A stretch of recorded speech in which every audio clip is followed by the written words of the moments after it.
distante, porque o Evangelho de João é um dos evangelhos mais profundos da Bíblia. Todos os evangelhos que você vai ler, eles apontam a Jesus. Mateus aponta Jesus como rei. Marcos aponta ele como servo.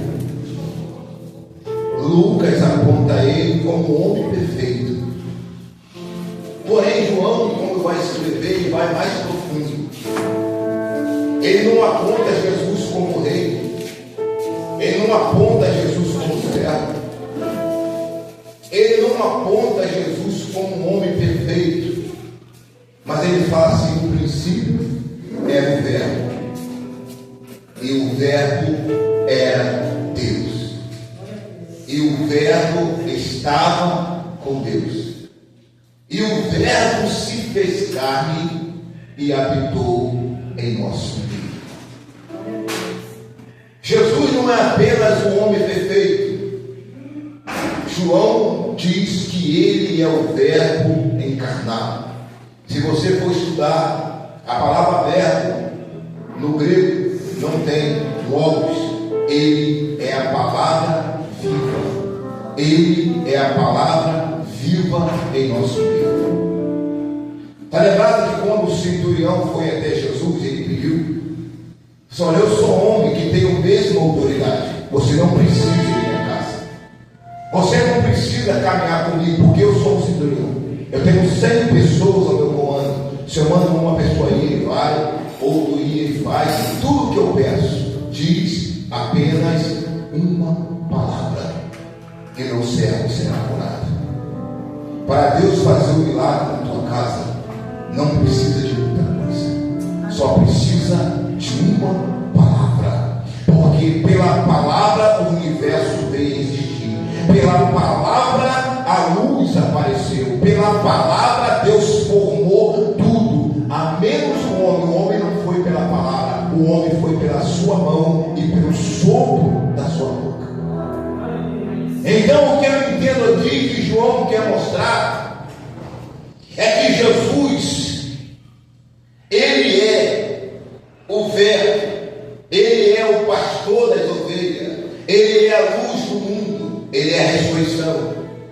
João, ele implica muito sobre isso. Eu sou o caminho. Eu sou a luz do mundo. Eu sou a videira. Ele está mostrando a nós aqui que Jesus, ele é tudo em nossa vida. Você não está ouvindo o hino e fala assim: ó, eu aprendi a sobreviver sem ter dinheiro. Eu aprendi a sobreviver sendo desprezado. Eu aprendi a sobreviver sem ter amigo. Mas não dá para viver sem a tua presença. Não dá para viver sem a sua presença. Às vezes você pode possuir muito dinheiro, como muitas pessoas possuem, mas o vazio continua ali. Às vezes você pode possuir muitos amigos, mas quando você está sozinho, você se sente isolado. Porém, quando você tem Jesus, você tem tudo. A solidão, irmão, em nossa vida, há momentos de solidão que ninguém consegue preencher. A dúvida em nossos corações que só Jesus consegue preencher. Todo ser humano às vezes fica sozinho, fica pensando. Você é o único que pensa. Às vezes uma agonia na alma, uma dor terrível. Parece que tudo está sem direção. Até você olhar para o céu e saber que existe um Deus no céu que guia os seus passos, que guia a sua vida.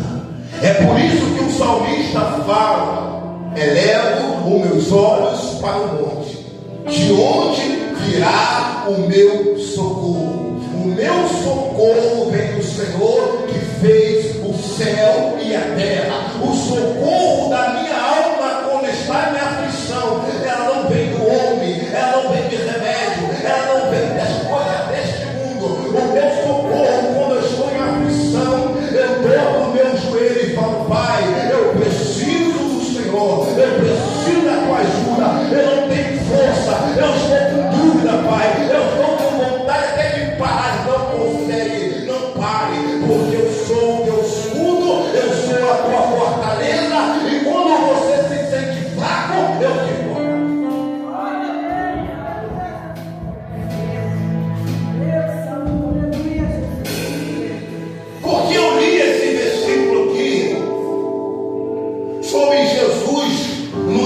da ceia, numa quinta-feira, a última semana até ele chegar à cruz, Jesus está triste.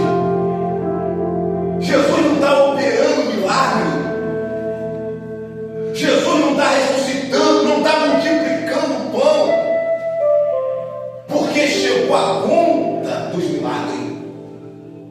Nessa semana Jesus está muito irado. Jesus ele vai num lugar e vai encontrar uma figueira, e ele vai procurar fio naquela figueira, não vai ter, vai amaldiçoar aquela figueira. Só que não era tempo de fio.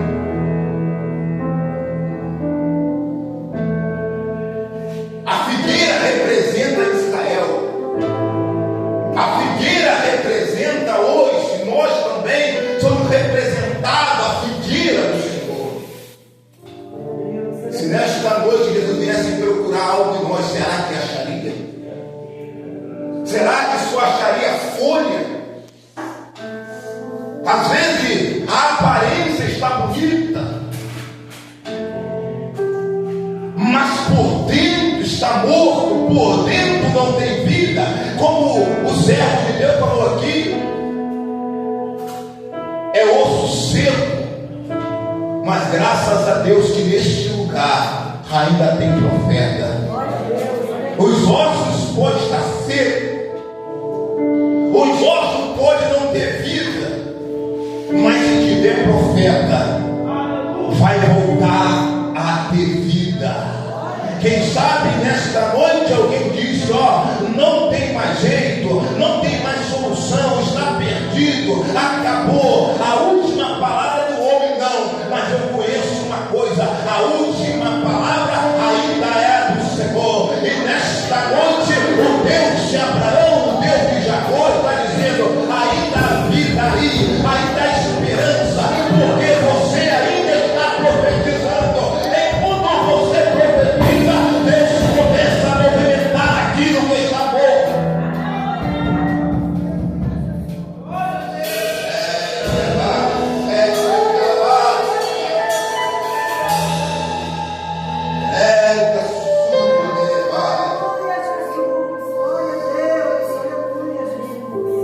Jesus disse na sua palavra: sem mim nada podeis fazer. Há muitas pessoas presas na esposa, em carro, moto, presas em tanta coisa, irmão. Isso é tudo transitório e passageiro. Carro vai embora, tudo vai embora. A única coisa que não sai de dentro de você chama-se Espírito Santo. Enquanto você não entender que aquilo que vai trazer felicidade a você é o Espírito Santo, você não será feliz. Mas quando você mergulhar no oceano do Espírito, e quando o Espírito Santo tomar conta de você, você saberá que todo esse vazio e toda essa dor irá embora. Porque onde há o Espírito Santo, há alegria.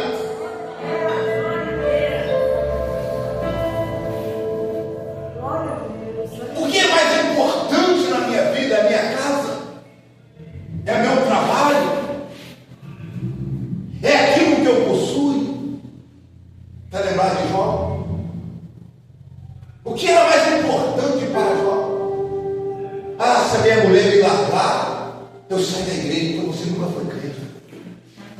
Ah, se foi, não, nunca foi crente.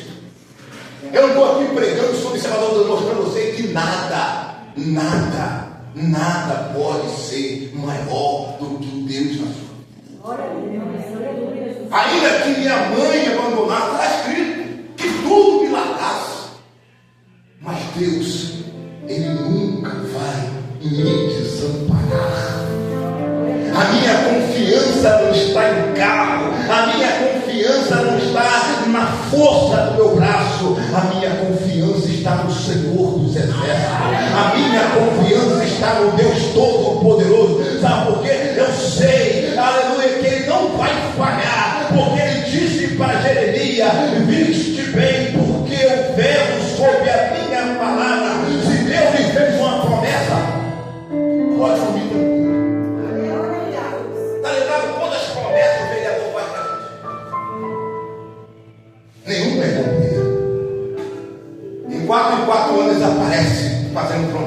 Israel, vou te colocar no serviço, vou te fazer isso.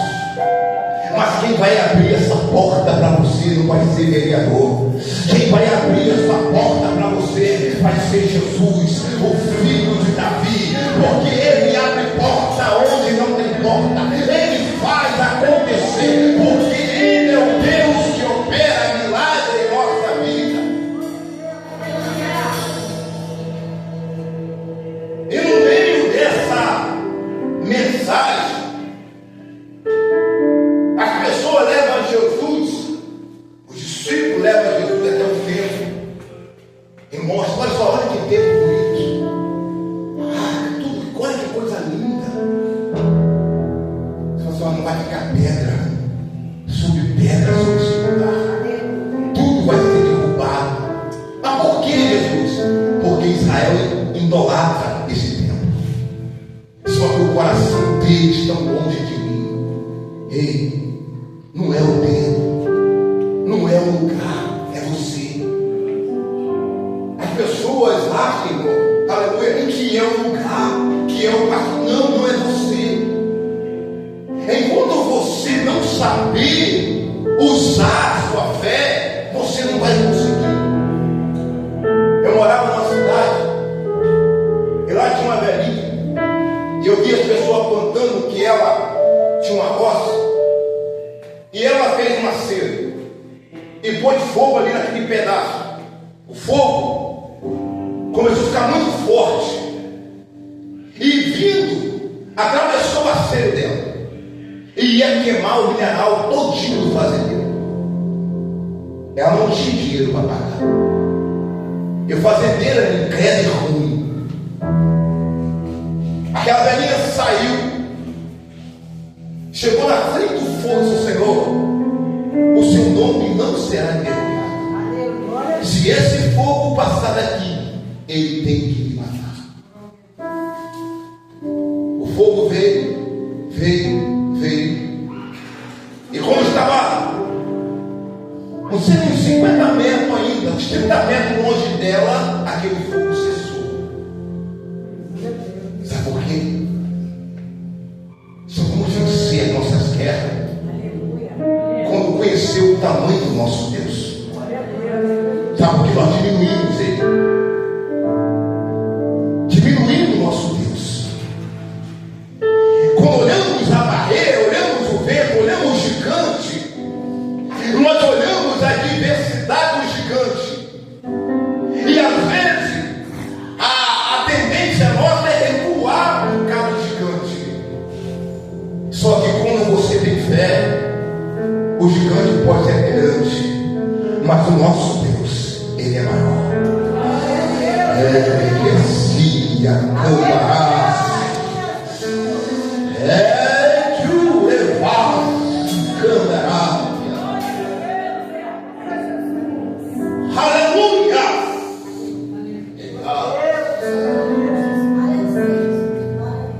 A base da fé é a confiança. Alguém lhe deu a última palavra, vai morrer. Você já aceitou essa palavra. Você aceitou essa palavra. Mas vou apontar alguém que não foi o homem, não foi o médico. Não foi o médico que disse que ele ia morrer, o próprio Deus. Vai lá. Fala para Ezequias que ele vai morrer. Não era para o médico, era o profeta de Deus. A palavra ali não era do homem, era do próprio Deus na boca do profeta. Se fosse outro, Deus falou, eu aceitei. É isso que ele tinha que fazer. Só que Ezequias volta o rosto para a parede e fala: Senhor, lembra, Senhor, que eu andei em tua presença. Lembra que eu fiz tudo o que o Senhor me pediu. Deus, eu não aceito essa sentença. Ei, ele está dizendo: Deus, eu não aceito essa palavra. Não foi o homem, foi Deus. O homem está mudando um decreto que era de Deus. Sabe por quê? Usou a fé.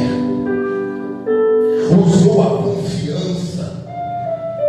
Aleluia. Não adianta, irmão, você servir a Deus e não acreditar o que Ele pode fazer na sua vida.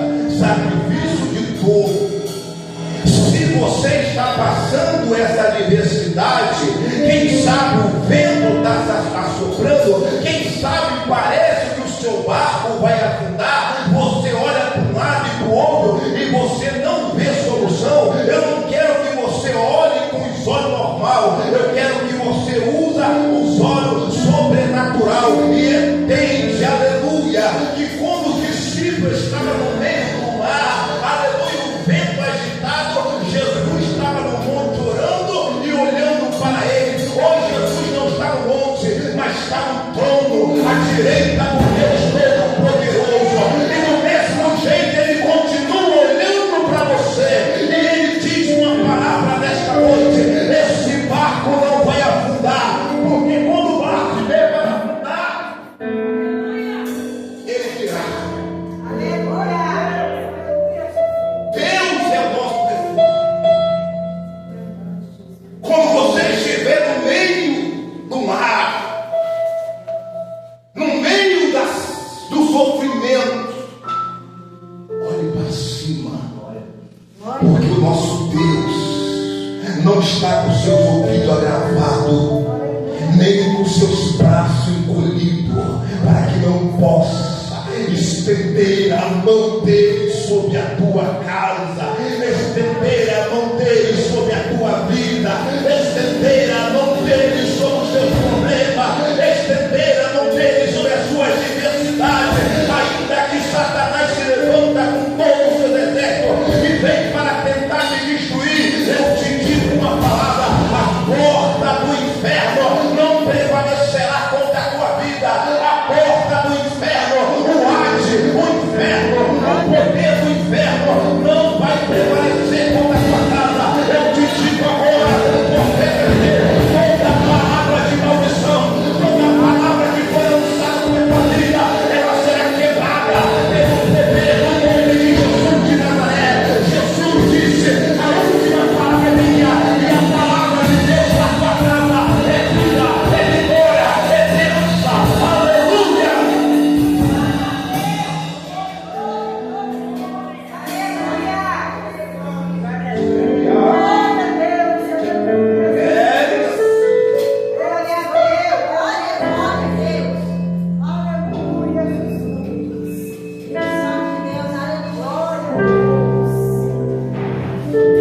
Eu sempre falo isso. Às vezes só queremos, mas não fazemos nada para que Deus possa ter algo para nós. Muitas pessoas falam: Deus, troca assim, Deus vai te dar algo. Não, Deus não dá algo, você arranca do céu. Você arranca do céu. Ah, não, Deus, não, você vai arrancar. A Bíblia fala aqui claramente que os discípulos estavam reunidos na mesa e Jesus pega uma toalha, uma bacia d'água, e ele começa a lavar os pés do discípulo. E estudando a Bíblia, para nós entendermos, é o time de um servo fazer. Jesus poderia mandar alguém lavar os pés, vai lá o pé meu, lá não é ele. Ele pegou a toalha. Sabe o que às vezes quando dá certo em nossa vida, que nós manda demais, mas não faz. Nós manda às vezes as pessoas orar, mas não oram, não se edifica. Não manda as pessoas fazer muitas coisas, mas nós mesmos não fazemos o necessário. Somos como os fariseus. Só que Jesus não mandou ninguém, ele pegou a toalha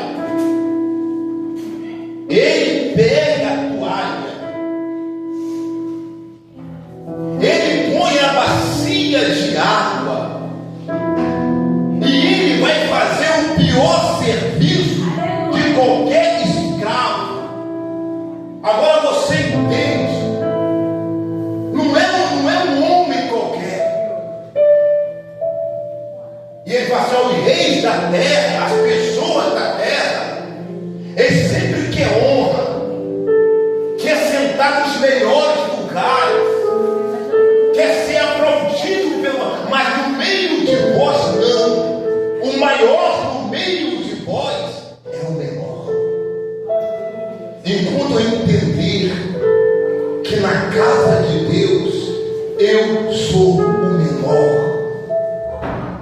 que Ele cresça e que nós diminuímos. Às vezes as pessoas acham, aleluia, que é mais importante, é eu que estou pregando ou a irmã que está intercedendo por mim? Porque se a irmã não estivesse orando e não estivesse clamando, às vezes eu não saberia o que falar. Ei, o maior não é o que prega, o maior não é o que canta, o maior não é o que toca, o maior é aquele que serve ao Senhor com sinceridade. O maior é aquele que serve a Deus com sinceridade. O maior é aquele que entrega a Deus o serviço com sinceridade. Quer ser o maior? Sirva ao Senhor com verdade.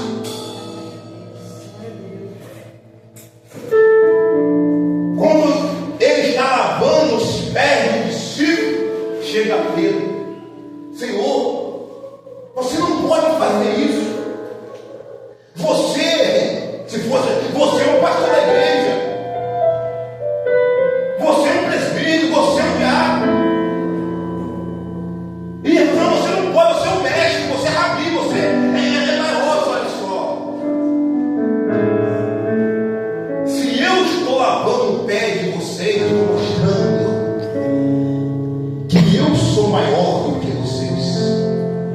Mas hoje aqui eu estou fazendo o serviço do servo, porque eu sou o Filho de Deus, eu sou o profeta, eu sou aquele que foi enviado, mas nessa terra eu vim para servir aqueles que precisam. Nessa terra eu vim para servir aquele que necessita. Aí Jesus agora ele está lavando os pés, pensando: não, eu não quero que você lave os pés. Se eu não lavar teus pés, você não tem parte comigo. Agora eu lhe pergunto uma pergunta para os irmãos aqui: você lavaria o pé de alguém que fosse te trair? Você lavaria o pé de alguém que fosse te trair? Alguém que fosse te negar? Você teria coragem de abaixar e lavar os pés de alguém que ia entregar você para ser morto? Alguém que ia te dar uma facada pelas costas? Só que quem é servo, ainda que as pessoas estejam fazendo coisas com a tua vida, você não olha para a terra, você olha para o céu. Ei, pequena, séria, levar-se. E quando você ficar olhando as pessoas, você vai ver as pessoas te afrontando. Mas quando você olhar para o céu, você vai entender o seu chamado. Você vai entender o que Deus é na tua vida. Ah, Senhor, estão criticando, estão falando, não esquece isso. Continua fazendo o seu papel.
as pedradas, as perseguições.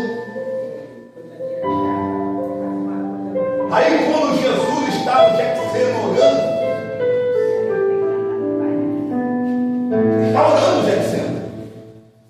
sentindo dor.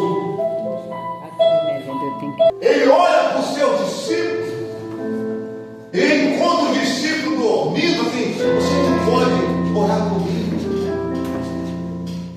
não pode cenar comigo. Eles estão dormindo, eles estão ali. E Jesus, ele sai. E quando ele sai, aquele homem que ele lavou os pés está vindo. Aquele homem que comeu com ele na mesa está vindo. Aquele homem que bebeu junto com ele está vindo. Ele podia questionar, murmurar e falar.